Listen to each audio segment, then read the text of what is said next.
Hi, my name is Robin Wong. I am now at the National Zoo in Kuala Lumpur. I finally got my hands on the Olympus 75-300 F4.8-6.7 Mark II lens. I know some of you have requested me to do something with this lens, so here is my video review of this 75-300 Olympus lens. Let's get started.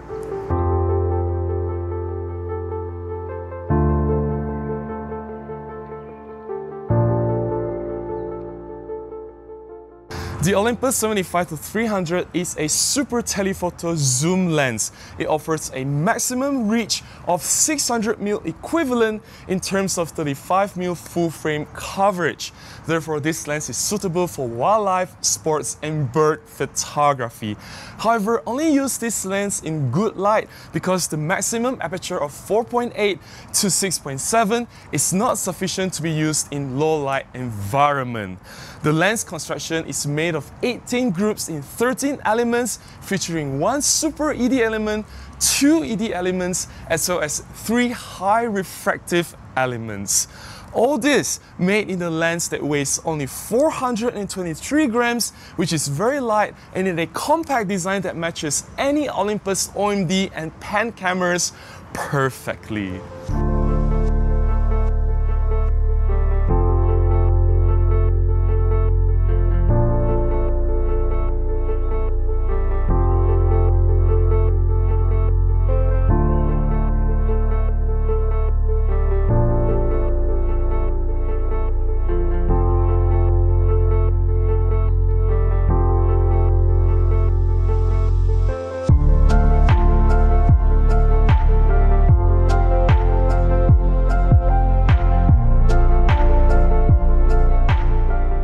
Looking at the images taken at the zoo with the Olympus 75-300, this lens is no slouch. The images came out really sharp and I'm very happy with the images taken with this lens. Perhaps the sharpest images were taken from the range of 75 to 200. Anything more than 200, especially at the end maximum telephoto zoom of 300, the images does exhibit a little bit of softness. However, I will not hesitate to zoom all the way to 300 for the reach. That's the reason why you're getting this lens. You're buying this for that 300mm telephoto reach. And at 300mm, I can still get plenty of fine details, very good contrast, and the image looks perfectly fine and it's perfectly usable. I have no complaint, especially knowing that this is not a pro lens. For a non-pro lens, a standard telephoto zoom lens, the 75-300 Olympus does perform really well. Of course, it does not surpass the 40-150 Pro or the 300 F4 Pro, but for what it is, for the results that you get, for the money that you pay for this lens, it is a great little performer.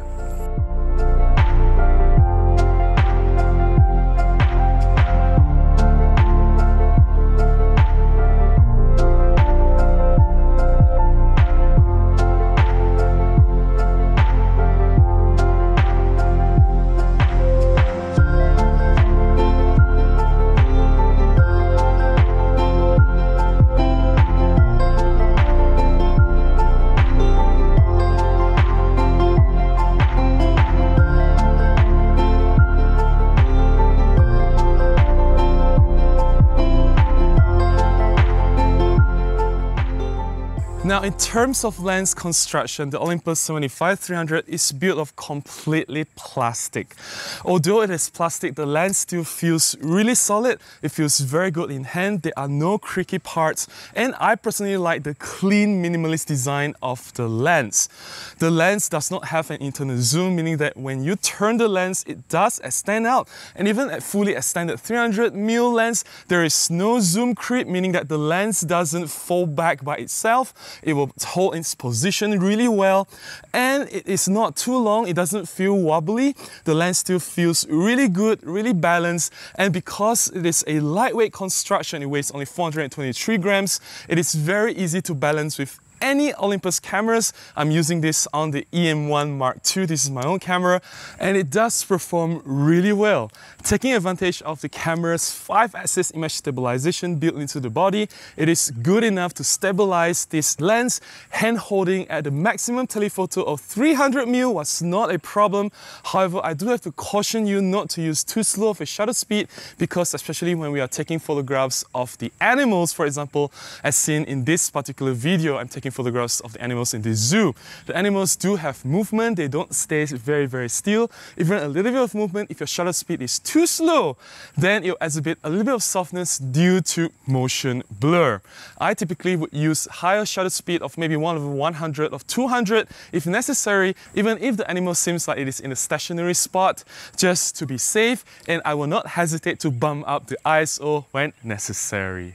If you are comparing the lens between the 75-300 original Mark I and the new 75-300 Mark II, this is a revised version.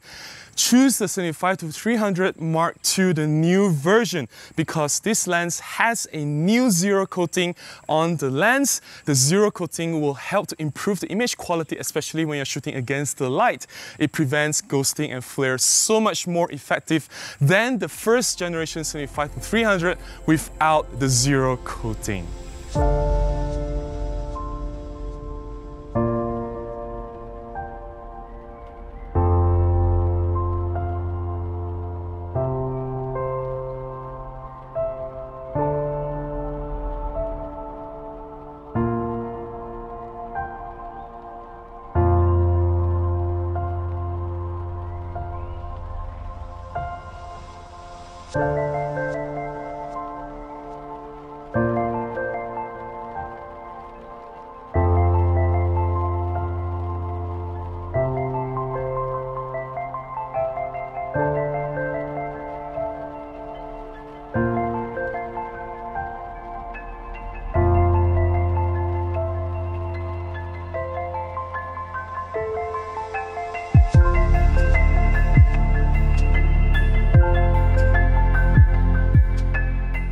When it comes to autofocus performance, the autofocus on the 75-300 was very fast and is reliable when used on my Olympus EM1 Mark II.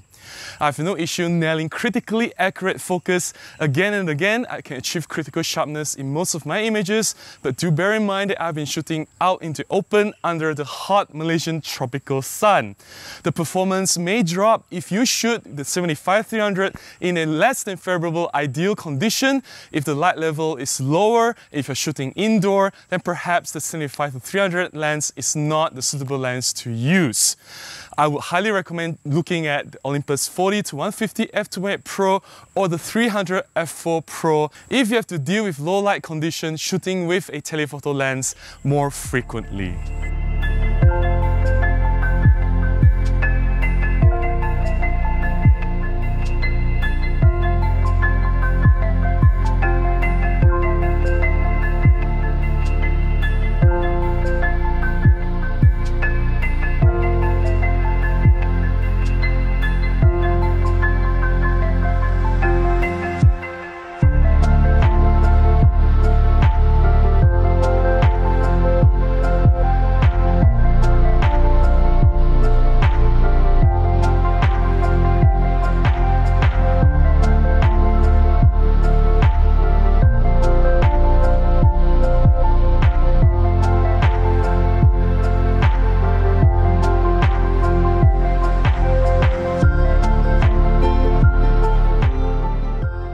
If you're looking for a super telephoto zoom lens and if you don't want to break the bank, the Olympus 75-300 F4.8-6.7 is a budget-friendly option. It is small, it is light, it fits your bag easily, it is easy to handle with any Olympus cameras, yet it delivers fantastic results. It is sharp at any focal length, even at a full telephoto reach of 300mm. It may be a little bit softer, but I will not hesitate to use 300mm, and I'm very happy with all the images that I've taken with the lens in this zoo outing.